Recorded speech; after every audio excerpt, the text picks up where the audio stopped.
Hello, welcome to Limbo. Have you ever wanted to be submissive and breedable? Have you ever wanted your partner to become feral and fuck you at a moment's notice? And finally, have you heard of the Avengers? If so, then I have the fanfic for you. Captain Alpha, a Captain America Omegaverse fanfiction. Now I know what you're thinking. And you're right. Anyways, let's see what circles of hell this fic belongs in. Quick reminder to not harass the creator of this fanfic because you will be stuck below the ice in the ninth circle of hell for all of eternity. This is a guarantee. Now this fanfic was my Sisyphus moment, except the boulder was vomit and Sisyphus was me trying to keep it down. My asexual ass could not take this. It was horrible. Just so much sex. The grammar police inside me was also clawing at my ribcage to escape because I have never seen so many run-on sentences in my life. This sentence, or should I say paragraph, is 68 words long. If you're looking for the most pristine comma key in the world, look no further than this author's computer because they hardly used it at all. Oh, but if you think that's bad, the very first word of this fic had me wishing for death. You. That's right, this is in second tense, the worst thing ever fucking created. And very quickly, I found out exactly who I am. I'm a girl, I'm an Omega, and worst of all, I'm horny. From here on out, we're going to be calling the protagonist Jess, because as much as I want to be taken advantage of by a big beefy man, I think it's best if I separate myself from this one. Hey, but at least my sleep paralysis demon was up in the corner keeping me company the whole time. If you don't know what Omegaverse is, this fic starts with an entire chapter dedicated to explaining exactly what it is, in a lot of detail. I'm not going to explain it because it is just vile, but if you really are interested, you fucking degenerate, stop being. This knowledge took years off my life. I will say though, there is one thing that I just have to bring up because, what the fuck? Female alphas have retractable penises in their clit. Anyway, the story starts with Jess waking up and realizing that her heat came early, and it also starts with one of easily the top 10 worst lines in a fanfiction I have ever read. You felt slick start to drip from between your folds. This is a common thing through this fic. Pussy, dick, cock, and other words like that are used, but it's mostly these somehow more horrible words like slit, rod, and of course folds that disgust me way more. Anyways, back to the story. Jess, desperate to get relief from her heat, calls for Bruce Banner to get drugs to cool her down and stop her production of slick. I'm not going to explain what that is. I should say though, I'm pretty sure Bruce is an Omega as well because he has no reaction to Jess whatsoever, where, as I will talk about, the rest of the Avengers, or the male ones at least, seem to.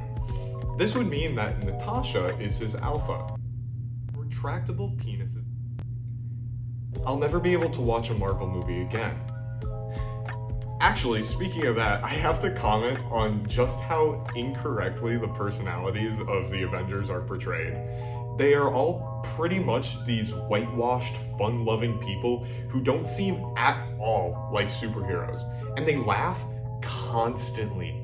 I kid you not, the story says, and everyone laughed, nearly every fucking chapter, sometimes multiple times per chapter. Nothing is that funny. The Avengers are hardly even friends in the movies. Here, they're just like a bunch of preppy schoolgirls. Sorry, I'm rambling. Back to the plot. While Bruce is explaining what each drug does, Captain America, an alpha, walks up and comments on her delicious smelling slick. And fuck. And then is forced out of the room as Jess just fucking busts, causing the drugs not to work. Bruce then took her down to the lab and gave her the highest dosage he could, and once again it hardly did a thing, and Jess was eventually taken back up to her room so she could have a relative safety from the very horny Steve Rogers prowling the hallways. That night, Jess awoke in a, quote, slick-soaked bed, and heard Steve right outside her door. As Jess tried to get rid of her urges, Steve fucking jacked off in the hallway, nutting all over the door to her room. You cannot make this up. What the fuck? I read these fanfics in a public library, and while reading this chapter, I had to move a trash can closer to me because I genuinely feared that I was gonna throw up. I was so out of it at this point, only 3 chapters in, that my only note for this chapter is come hallway. And then I don't have a single note for 7 more chapters, which means I had to read it all again. Luckily for me, it's relatively tame for the next few chapters because it seems that this story went from porn without plot to actually having a plot out of nowhere. Thanks to Bruce making an extra strength heat blocker, Jess is able to function like an actual human being, and the next morning, amidst all the commotion over the cum in the hallway, Tony tells everyone that they have to go on a mission. Do you guys care about a mission? Like, at all? No? You're just here for the porn? Too bad. Here's what's up. The Avengers are going to the Red Academy where they're making more Winter Soldiers, and they need to stop them. Yeah, that's it. I will give the author credit though. That's about as deep as actual Marvel movie plot goes typically, so, you know. Jess was the first one on the ground, swiftly getting to computers to download the data on Hydra's new program when... Oh, you've gotta be fucking kidding me.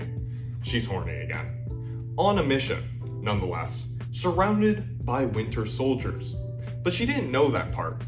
She was too horny to notice that 5 Alpha Winter Soldiers had entered the room and they were fiending. Jess managed to telepathically communicate with Wanda to tell her her predicament, and even dropped 2 of the Alphas with a taser to stop them from going feral over her when Steve entered the room, and he was angry. As the Winter Soldiers looked to him, Jess took that moment to take off running. Steve and the rest of the team made quick work of the soldiers, and then Steve scooped up Jess and sprinted to the jet, where he took her into a storage closet. At first, it was only to have a discussion. And here's the first sex scene. I'm not going to go into detail because I like having this channel, but there is one line that I just have to talk about. Right before Steve went to talk to Tony, he said to Jess, "Come on my fingers, doll. Give me something to suck on while we're up front." I hate it here. After that shit show ended, the story said that Steve and Jess were stuck together for another 15 minutes because he had knotted her. Yes, you heard that right. I'm disgusted as well. Whoever came up with the concept of the Omegaverse should be publicly executed. And for the author of this story, I think there's a special place in hell. When they leave this little room, as icing on the cake, everyone cheered. Because of course they did. I don't know about you, but if I heard my teammates fucking in a closet, I would not be cheering when they come out. Luckily for my churning stomach, the mood changes quickly and we are back to actual plot. Turns out, Hydra had made a new type of super serum that causes people to go permanently insane and become an almost unstoppable killing machine. Generally not a good thing. They decide to fly off and regroup for another attack, but oh no! They get fucking shot out of the sky, and Jess is falling to her death. She wakes up an unknowable amount of time later, and guess what? She's not horny anymore. Yay! We're free from the curse!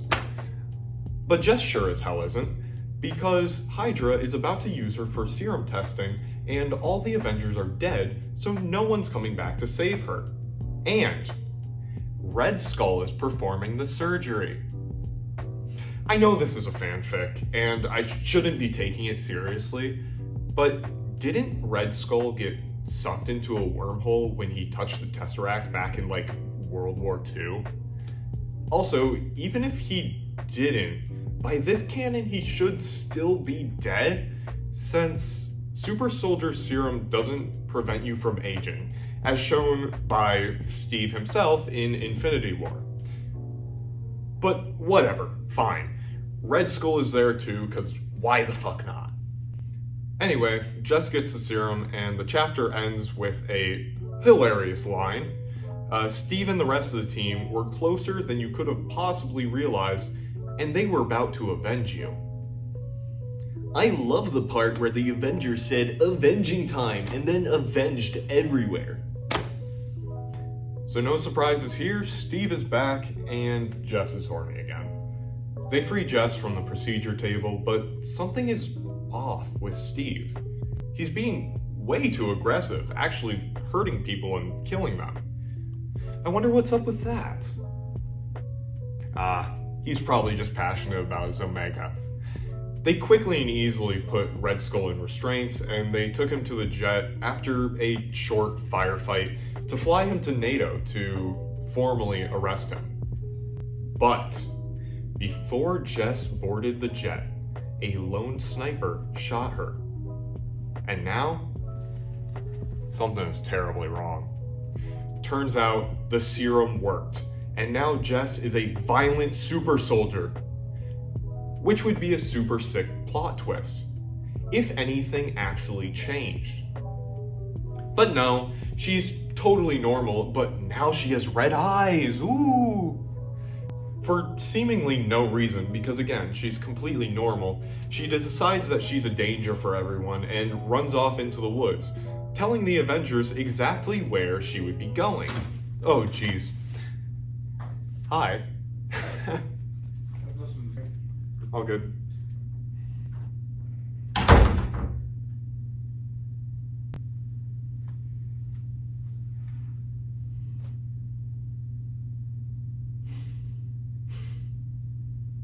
Every single fucking time. Why?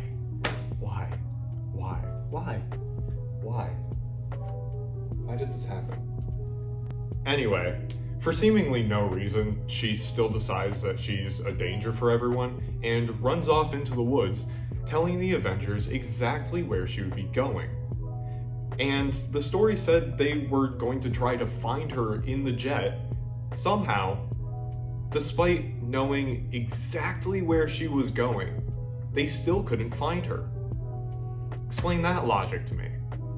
Now, this part of the story is my favorite part because it's just wilderness survival. I love that shit. I read both Hatchet 1 and 2. This is the only time that I feel somewhat comfortable with second person. Like, hell yeah, I literally am Y/N for real. There is one little part that I take issue with though. The biggest fish you've ever seen. No, the fuck it isn't. Especially not stabbed on a tiny little stick from a mountain stream. This is the biggest fish I've ever caught, a 43-inch tiger muskie. And that's relatively small as muskellunge go. I will commend the author though for the fish gutting scene, because I was surprised to see that they actually seem to have a damn good idea of how to do it. Impressive, good job. This makes up slightly for your crimes against humanity. Hardly even a day into her brooding, Jess got a call from the Avengers, and they fly over to her hiding place to break some bad news. Huh? What's that? Oh, you shut up. I know it's a plot hole, but the video's already too long, damn it. Anyway, remember how I said he's being way too aggressive, actually hurting people and killing them? I wonder what's up with that. Well, it turns out that actually wasn't Steve, which means that Jess didn't fuck the guy she thought she did. Uh-oh, looks like somebody made a fucky-wucky. Obviously, this is very devastating for Jess, as it should be, but now she's determined to go find these fuckers who did this and kill them. They force the fake Steve, who's actually a super soldier who is made to look exactly like Steve, to infiltrate and kill the Avengers, to spill the beans on what's actually happening to the real Steve. And it's not good.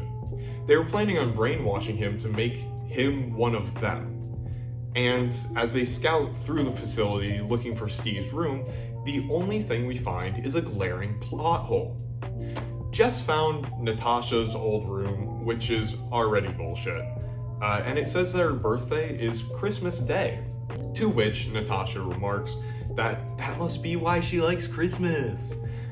I swear, this is fucking with me on purpose. Holy shit.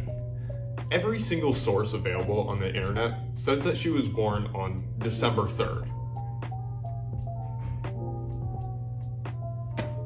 Why did the author do this? Anyway, fake Steve slips out of their grip and tries to get away, to which we are treated to genuinely one of the hardest scenes I have ever read. The team heard a scream and a snap, and when they rounded the corner, there was fake Steve, dead in the hands of the soulless Captain America. Holy shit, goddamn. Feel free to screenshot because this goes hard as fuck. Also, yes, the real and now only Steve had already been brainwashed and now wanted to kill the Avengers. The next scene could have been so good. It could have been so good. The setup was perfect. But no. Instead, like every single goddamn movie and book trope of all time, all Jess has to do is walk up and kiss him and he goes back to normal. Fucking hell. Absolute bullshit. What? Now that Steve is back, the first thing that they wanted to do is fuck. But it's so much worse than the other time, because they do it in front of everyone. And there's this detailed description of fucking Tony Stark and Bucky jacking off to it. And when they get done, everyone clapped. I fucking hate this. I hate it. And I should say, this isn't a Megaverse thing. To fuck in front of your pack. If I had the opportunity to get a time machine, I swear to God, we're almost at the end, so really the rest of this bullshit doesn't matter. So let me do a quick 3-sentence recap. Jess gets the serum reversed, Jess's heat won't stop for an unknown reason, and Jess beats the fuck out of the Avengers. The end. But wait! I almost forgot to mention, there's a shower scene. The most useless fucking scenes of all time are shower scenes, and this one is complete bullshit. Because all the team members, all of them, including Bucky and Tony, walk in on Jess and Steve in the shower, and they react to it with revulsion, like they weren't literally jerking off to them. Fuck it, the fucking end, I'm done. I cannot begin to tell you how tough of a read this was, with the awful sentence structure, the blatantly incorrect MCU lore, and the tonal disconnect of the characters, and of course, all the terrible sexual content. I'm gonna have to live with the knowledge of exactly what the Omegaverse is forever, and I'm never watching a Marvel movie again. All that being said, the author didn't do a terrible job overall. There were some hard scenes, the plot was surprisingly good for an Avengers smut fanfic, and the descriptions were graphic. They really have talent and could probably write a damn good story if they set their mind to it. Also, let's not forget the knowledge of how to fillet a fish. Hell yeah. Anyway, that's it for me. Time to head back down under. Oh, here comes my escort now.